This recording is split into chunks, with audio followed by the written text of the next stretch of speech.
But when he died, I remembered her saying to me, this was God's plan.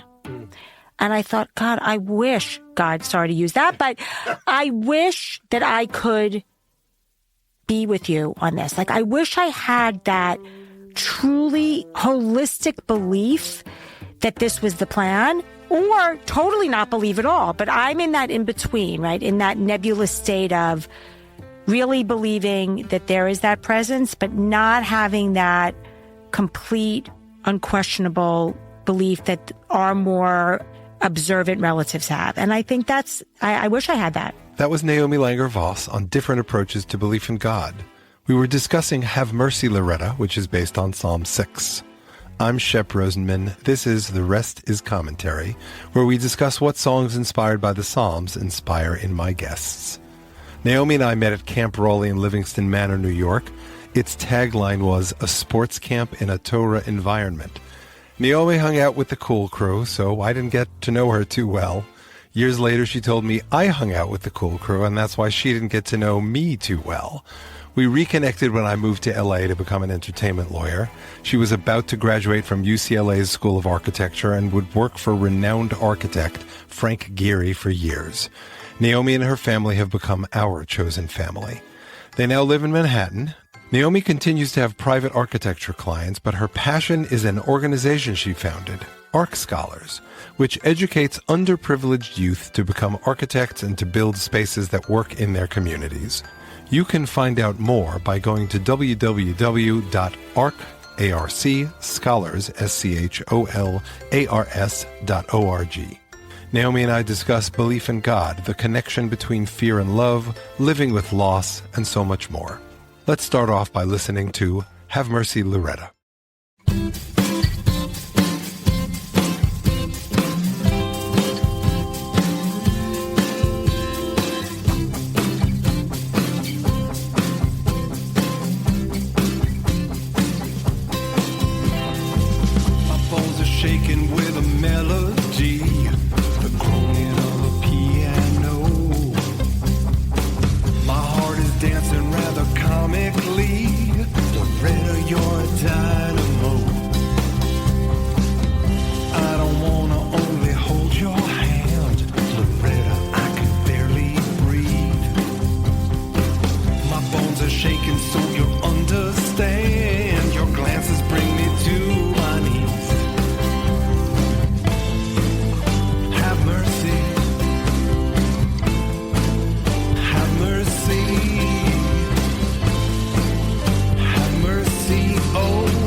That's the shrieking of a smoke alarm, Loretta in a blazing dance. You're the fire that I will disarm. Heed the sound of new romance. Have mercy. Have mercy. Have mercy. Oh, Loretta, oh, I love you. Have mercy.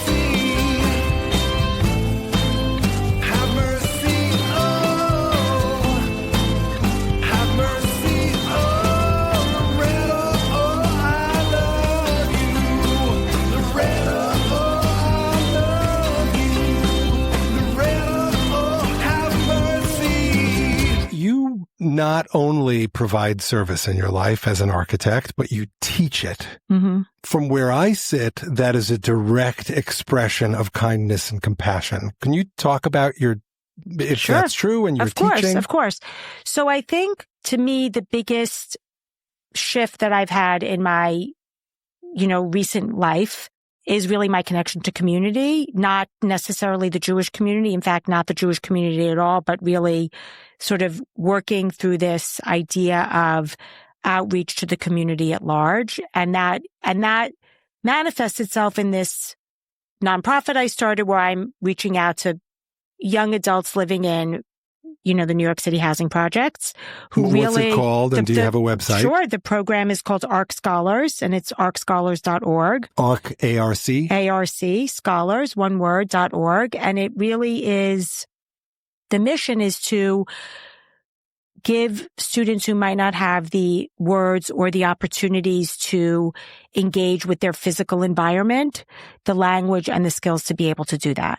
So we teach them design ideas, and we actually take their living conditions, which are pretty substandard for living in America, leader of the free world, that these are people who are living in conditions that are pretty unacceptable, and giving them the respect and the thought process to help them figure out how to make those physical experiences better. And what I've realized is that I think it's very respectful to listen to anybody talk about how they live and how they want to live.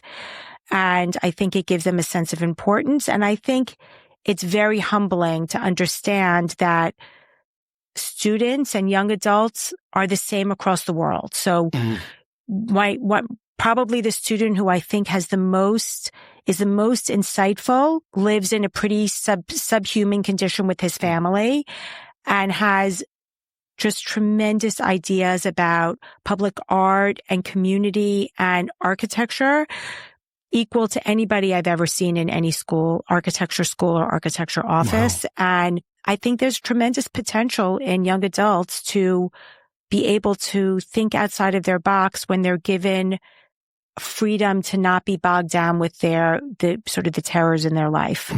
And for me, that's a way that I can reach out to community by saying to this student, your idea is as good as any architecture idea I've ever heard. And I want to help you.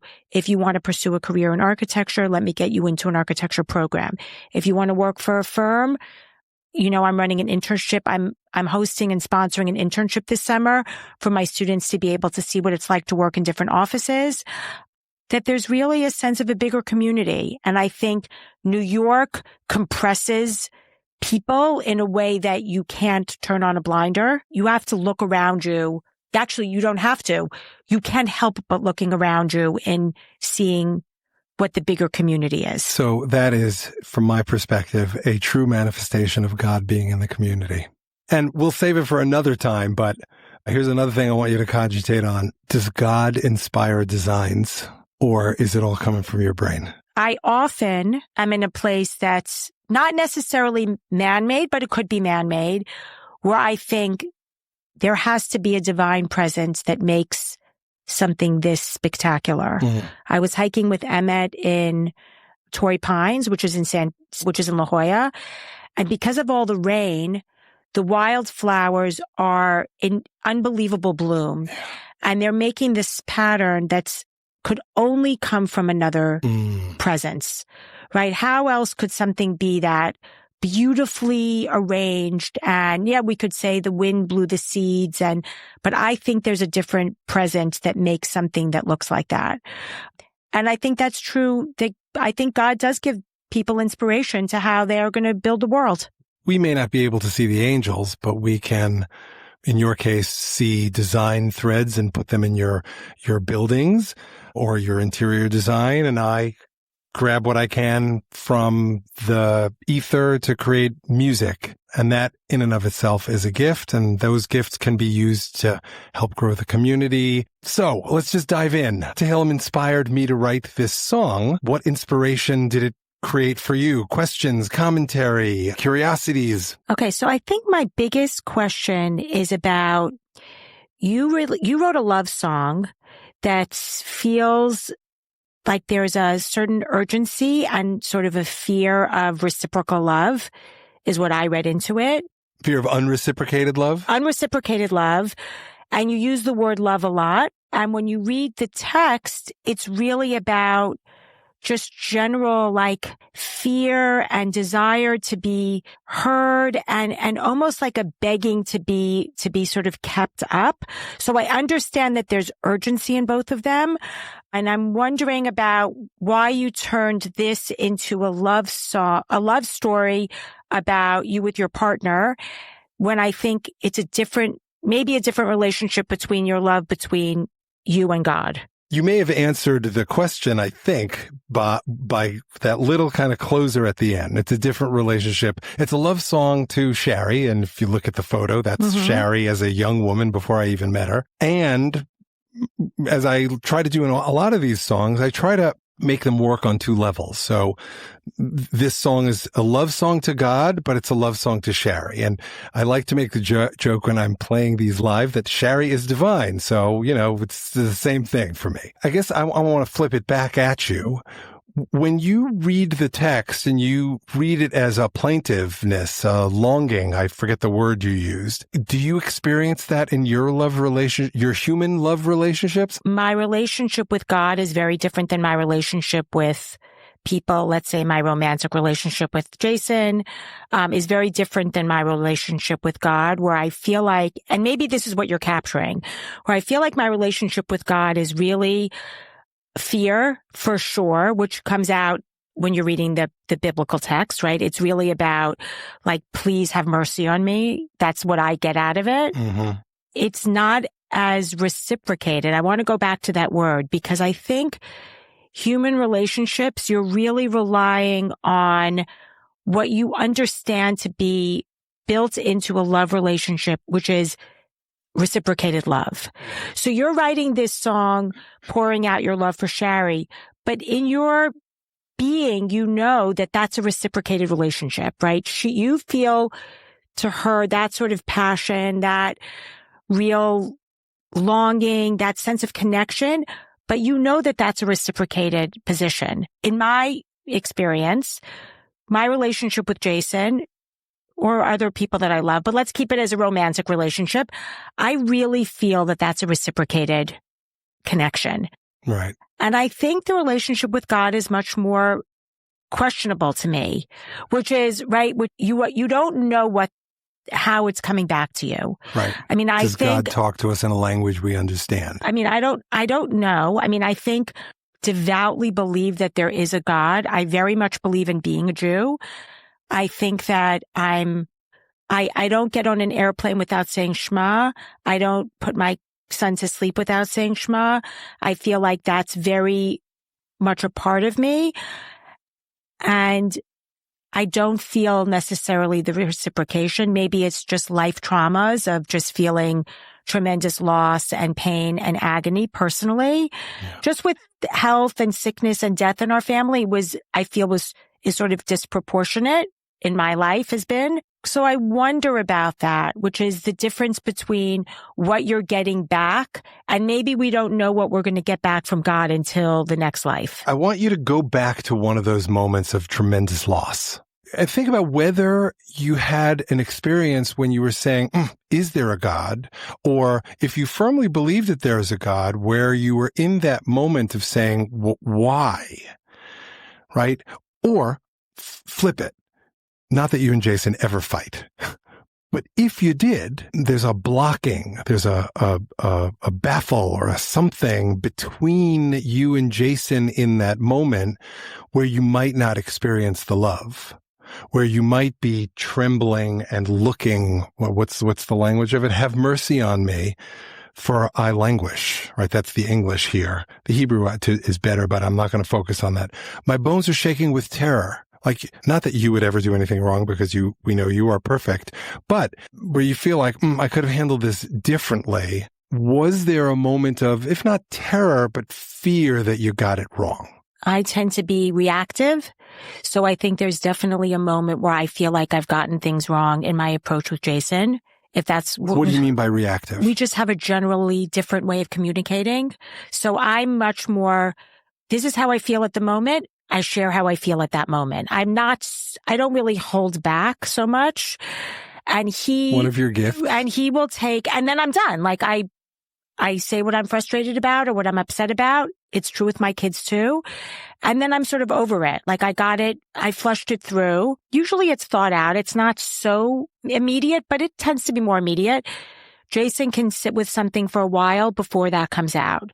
So I think it's a different way of processing it. Mm-hmm. I don't think he had the forum to communicate things that were difficult for him when he was growing up, or anybody who was necessarily interested in flushing out those topics. So I think for him, he sort of just bottled it up. It's a much newer experience for him to be able to say, wow, this was upsetting for me, or this is something I'm struggling with. Let's talk about it. And my growing up, we just talked about things that were upsetting and bothering us the whole time. The daughter of two therapists, one biological parent and one step parent. You dealt with it in a healthy way. Yeah. So I think we were just much more out there with what we're thinking about. You said that even if it's immediate, it's still thought out. So there's a moment between the doing the wrong thing and the time that it comes out of your lips where you want to raise the question, where there's processing happening. Is there fear, concern? Again, maybe terror, like, if you're not married to Sherry, there's terror on my end when I screw something up. Or you know what, when things are bad, there's a fear that they're not going to get better. Or at least there has been. I mean, thank God things are great with us and have been for a very, very long time. But we had moments where it wasn't good and there was fear on both of our parts that it wasn't going to get better. So, and again, I don't want to hit this too hard, but I think it responds to the question that you asked. How did I make the move from the terror in the psalm to the love in the song? And by the way, I think it shows up in the psalm too, and we'll come back to that. I don't think I've ever been in that experience where I thought it wouldn't resolve with Jason. I certainly felt that with Bruce, and I think it was the right situation that relationship had aspects of it that really couldn't be resolved in a way that was comfortable to me. I don't feel that with Jason, even when we'll have a bad 2 weeks or a month or whatever that is, because of typically it's like an external source that we haven't really been able to talk through or resolve, or just things that are tough in life that we haven't managed to grapple together in a way. I've never had that feeling that this was something that we wouldn't be able to resolve. Mm-hmm. That's amazing. That's great. I don't ever think I feel in any moments of questioning that I don't believe in God. Mm-hmm. So even at the low points, I don't think I felt to myself, is this really enough to push me to the point where I'm not going to believe in God anymore? And I've never had that. Just reflecting back on conversations we've had over the years, I think the hardest moment you hit was the back-to-back hit of the loss of your brother and the loss of your father, where even then you said, it's not that you don't believe in God, but you don't understand why this happened. Right. And the belief in God piece is something we share. And I've talked about this with other people in other podcasts. It's not whether I believe in God. That's sacrosanct. There's no question there. The question is, what does God do and what exactly does God want of us? And I think that we spend our lives trying to figure that out. And big moments like a wedding, like a divorce, like the loss of a loved one. We recently lost a friend, as you know, and that's a big moment where you kind of re-engage and ask those questions. Why is God punishing this family? My theology is such that I don't believe God is punishing the family, but why did God let it happen? And for me, it's complicated. I don't know. I want to believe that God intercedes on a personal level, but I'm not sure that God does. I guess I would love to hear your take on that, if you're comfortable sharing that. So that's interesting, because if you don't believe that God intercedes on a personal level, what's your feeling about tefillah? Tefillah meaning prayer. Yeah, prayer. Like, if you don't believe that God is interceding, then what happens when you're praying? First and foremost, I think tefillah is for me, or it's for the individuals.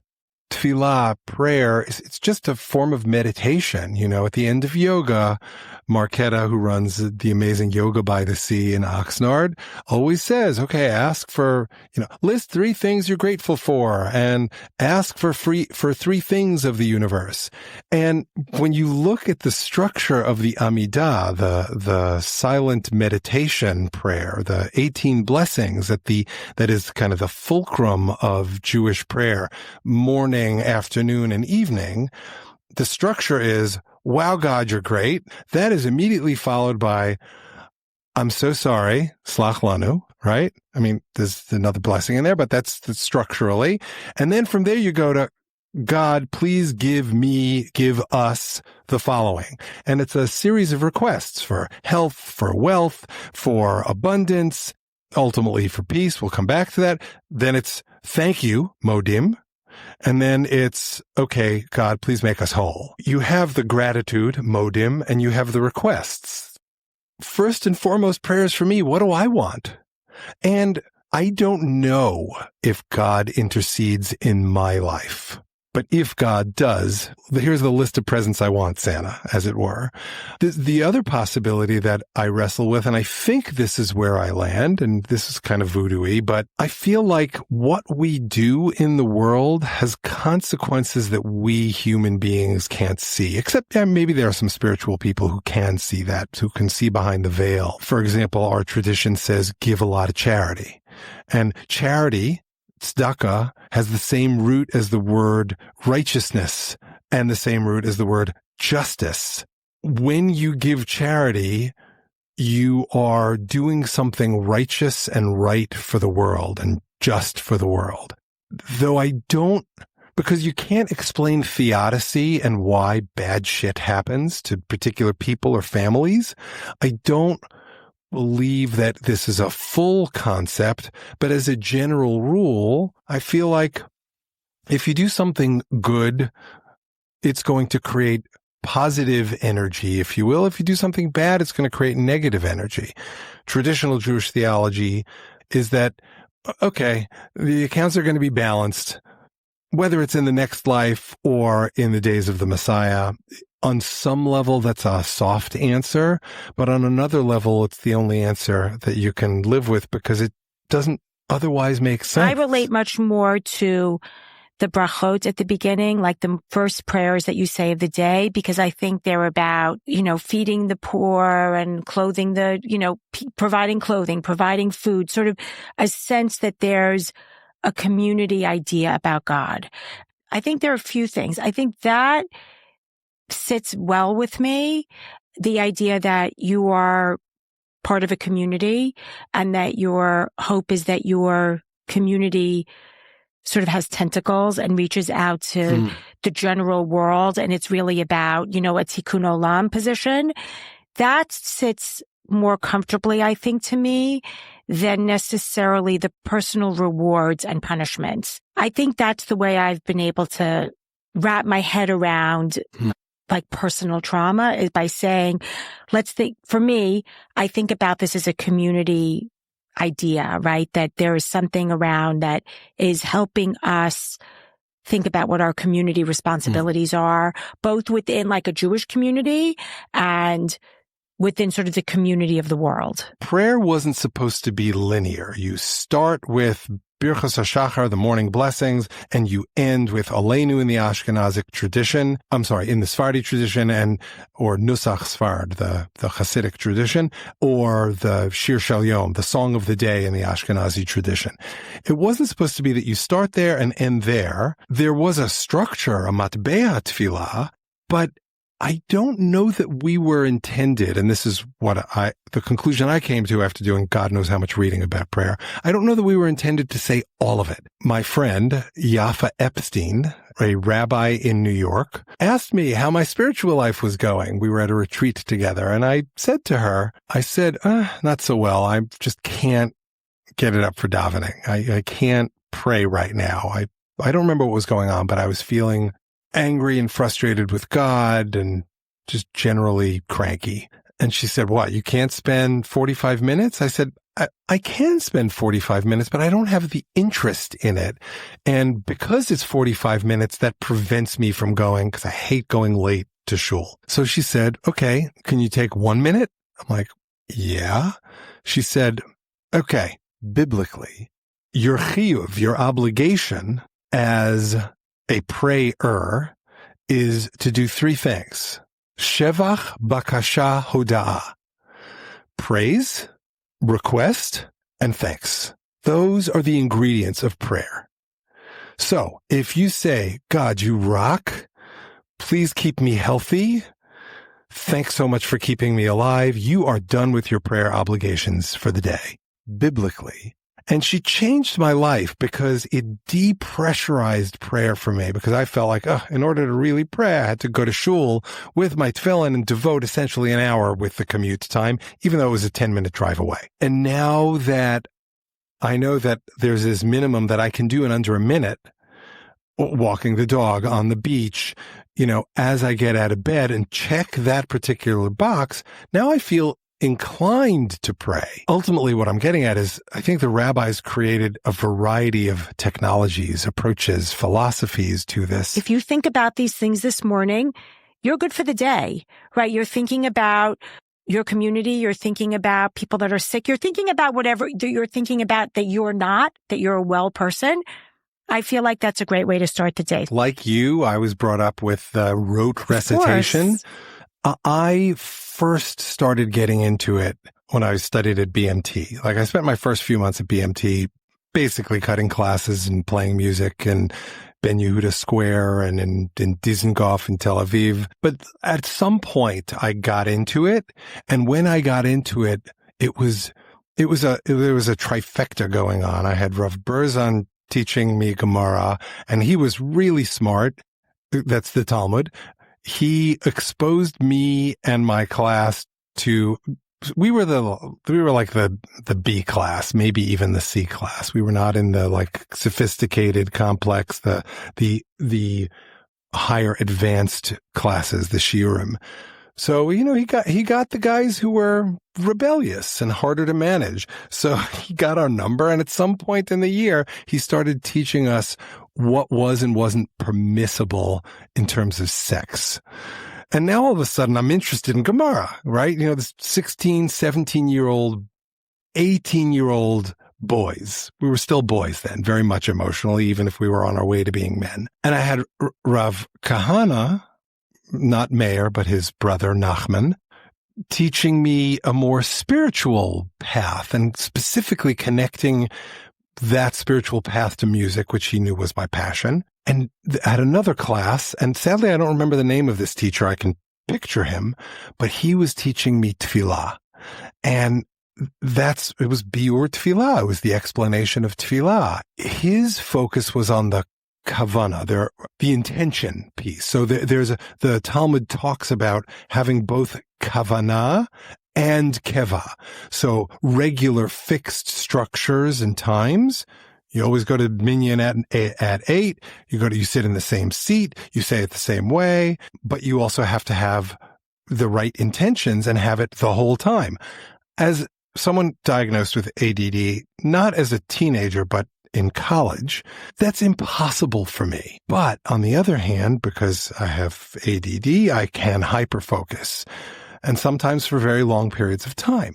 What I learned through that experience was not only the meaning of the text, but the importance of shifting between the focus on kavanah, intentions, and keva, routine. And that sticks with me today throughout all aspects of my life. But I learned that in that class. So there's this tension. If you do the same thing every day, it will make you a better prayer. On the other hand, it gets boring and you lose interest. And sometimes it works and sometimes it doesn't, but at least you're playing the game. At least you're practicing, as it were. And there's a lot of merits to that. And I really, truly felt that when I was going to shul every day. The other thing that I heard, and this is more Hasidic, I think I heard this from Reb Mimi Feigelson, just because you don't have kavanah on a particular day doesn't mean that your prayer was wasted. Prayers float in the air, as it were, waiting for that one tefillah that has kavanah to lift it. So when one goes up, they all go up. And that's a beautiful image. I mean, whether it's true or not, God knows. God knows. It's a useful way of thinking about it for someone like me who gets frustrated with the process sometimes. When I was growing up, my brother was not too religious, was too irreligious, and my sister was too religious. My father wanted me to be just like him. You know, modern Orthodox, someone who works in the world, but is halachically observant, isn't too into studying, and is okay eating at Howard Johnson's, right? Which doesn't have rabbinic certification. But you can only have tuna there, and if you want the eggs, they have to make it in silver foil. He had a very specific set of rules, and he didn't want you to be too much more religious or too much less religious. That's what he wanted, and he made that known. Like you, he was a powerful force. Both of my parents were powerful forces in my life. And each of us kind of did our own thing, which is the nature of growing up. I've taken a somewhat different approach with my kids. I've made it very clear I would like them to have religious practice in their lives. But at the end of the day, I also recognize that this is their life. I can't control it.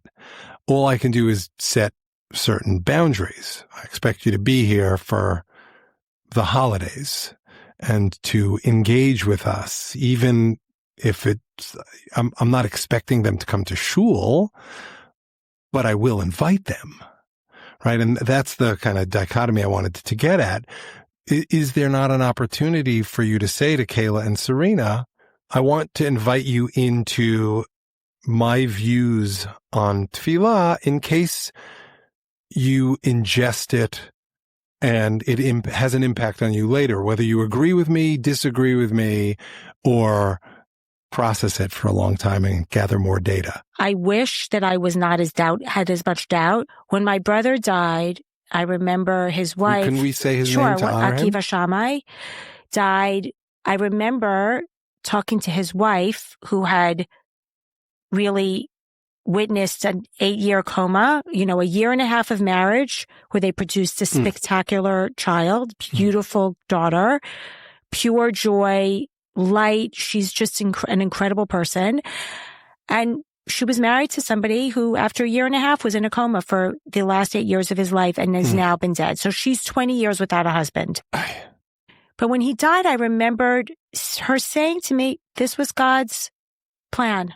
And I thought, God, I wish God, sorry to use that, but I wish that I could be with you on this. Like, I wish I had that truly holistic belief that this was the plan, or totally not believe at all. But I'm in that in between, right? In that nebulous state of really believing that there is that presence, but not having that complete, unquestionable belief that our more observant relatives have. And I wish I had that. We haven't spent much time talking about the lyrics, other than to talk about the fact that it starts off as a love song and the psalm doesn't appear to be a love song. So here's what I see. There's a transition in verse 7 that kind of really got me into this. Verse 7, which says, I'm weary with groaning. Every night I drench my bed. I melt my couch in tears. So the psalmist traditionally, if it doesn't say Tfilah Moshe or, Mizmor Shir Livnei Korach, a prayer from Moses or a song for the sons of Korach, we assume it was written by David. And David was known to be God's poet. As you see from this one, it's not just, this one is a complainer. It's about complaining to God, specifically complaining in the context of fear, It's fear with instrumental music. So there are all these hints to me, including the instrumental music, like da, da, da, da, like there's some instrumental music playing in the background. God knows what it was. And it immediately dives from the instrumental music to don't punish me. For me, when I think about being punished, I don't know that God punishes me. God might punish me, but I don't know that. Thank God we have a pretty good life.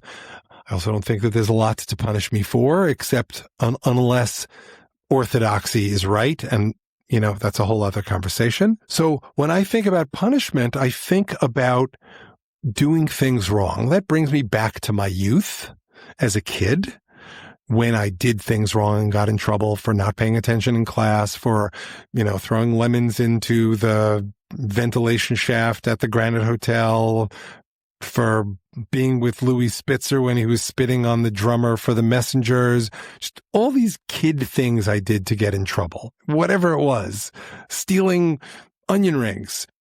None of them is so terrible. I haven't murdered anyone, haven't raped anyone. I have never beat anyone up where there was anything more than the injury of the punch when we were in a fight, right? Nothing long lasting. So I tried to put myself in a moment, and now I'm back in verse 3. Have mercy on me, O Lord, for I languish. Heal me, O Lord, for my bones shake with terror. When have I been terrified? It goes back to what I was saying before. I've been terrified when I've disappointed people, my parents, my wife. I had written a song about my parents. I'm sure or several songs about them. But it occurred to me that, there's an opportunity to write about my wife. And I was like, I don't want to write a song about a moment in which I screwed up with Shari. I've written other songs where I did this dual thing, forgive me, God, forgive me, Shari, that duality. So I was like, what's going on here? I looked for the source behind the terror. And for me, I came to the conclusion in my mind mapping, my, stream of consciousness writing, that this was David, if David was the author, was terrified because he had disappointed his lover. And that's the genesis. Those are the two things I highlighted. You're in terror, you're in tears because you feel you've disappointed them. But what's behind it is love. If you don't love someone, you're not, okay, so you disappointed them. So what? And now it could be that it's just love, because it's respect. But for me, I focused on the love piece. The words I'm in verse 5 now, rescue me. Come on and rescue me, right? That's language that makes its way into many love songs. Save me makes its way into many love songs. So there's all these little elements. And of course, I edited out for there is no praise of you among the dead in Sheol. Right? Like that's not love song worthy from my perspective. With the risk of sounding argumentative, please. I do not believe that fear comes from love only. I think fear can also just come from fear for your life or for the health of your family or for your personal health, your livelihood. So I don't think that fear comes necessarily from, yes, I think you're worried about disappointing is one way. I read this more of fear for your life as opposed to fear for disappointment, but that doesn't mean that's not what guided you. Something happened. I probably have in my notes what the moment, not that I remember it at this minute, but something happened and David did not want to be punished. Bathsheba, maybe, for the sin of Bathsheba, or when he didn't pay attention and left the king alive, forget from which of the nations, or there are a bunch of places where David made a mistake. And that's between verse 1 and 2, but it happens somewhere between the period after the word David and the parenthesis before the number 2. David is saying, don't punish me. They're already in relationship. And if you're before a judge, well, let's get a very real example. A cop's giving you a ticket. You can say, have mercy on me, but you're never going to go to this length of extremity. It's this length of drama and power. There's something that happened. There's something that expresses the relationship between them. To me, this is like the kind of agony you would feel if you were worried that you were not going to survive, right? I am weary with groaning every night. I drench my bed. to me, this is a fear for your life. Yeah. Well, your argument is supported by verse 6, for there's no praise of you among the dead, right? So if he's in fear for his life, once he dies, he's not going to be able to praise God. I think that that's a strong read of this, but it's not the read that I had. I pulled out language from the psalm itself, right? Which included, do not chastise me in fury. Have mercy. I languish. Heal me. My bones shake with terror. Rescue me. So I'm already, my memory is pretty good finding that kind of language. Now, I could have gone in a different direction. I then wrote nouns: bed, piano, guitar, glasses, bottle, smoke alarm, headphones, shredder, quilt, window. I don't remember how I got to those. I then wrote verbs. I'm groaning, I'm screaming, I'm swimming, I'm melting, I'm grieving, I'm cloudy, I'm watching, I'm weary. This is one of the processes I go through. I'm shaking, just heal me for the sake of your cutting love.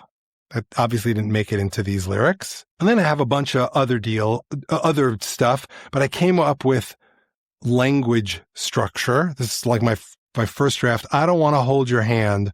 I want to hold you very close. I'm shaking to my bones. You're the one I love the most. That became, my bones are shaking with a melody. The groaning of a piano, my heart is dancing rather comically. Loretta, you're a dynamo. So somewhere in there, I must have made the choice that I didn't want to write about fear and terror, but I wanted to focus on something positive. Could have been my mood in that moment. Anyway, that was a great question. Thank you for challenging me on that. I thank you so much for being part of that. This was amazing. Thank you. I love you so much. I'm so glad we got to do this. Me too. This was great. Thanks so much for listening. Special thanks to Naomi for joining me, to Emil Stern for his help producing the episode, to Eros for his help producing the song and the episode, to Jessica Hanna Sweedler for her help on social media, to Liat Silvera for designing the podcast logo, to my wife Sherry. We're continuing to wish her a complete recovery and a speedy one from her knee replacement surgery. Again, thanks to everyone who's been helping out. To this day, she doesn't really understand why I called this song Loretta when it's about her. Frankly, neither do I, but perhaps I had Lyle Lovett's song in mind, even though my love for Sherry is not really quite as twisted as the singer's love is for the Loretta character in his song. You can find Have Mercy Loretta and all the other songs in this song cycle on most platforms that stream or download music, including Spotify and Apple and YouTube. Now for the shameless self-promotion bit. Again, it really helps if you share the episodes and songs, and if you like, comment, and subscribe to the podcast, and to me as an artist on your favorite platforms. In the next episode of The Rest is Commentary, I will be talking with my friend and client, director Stephen Hopkins.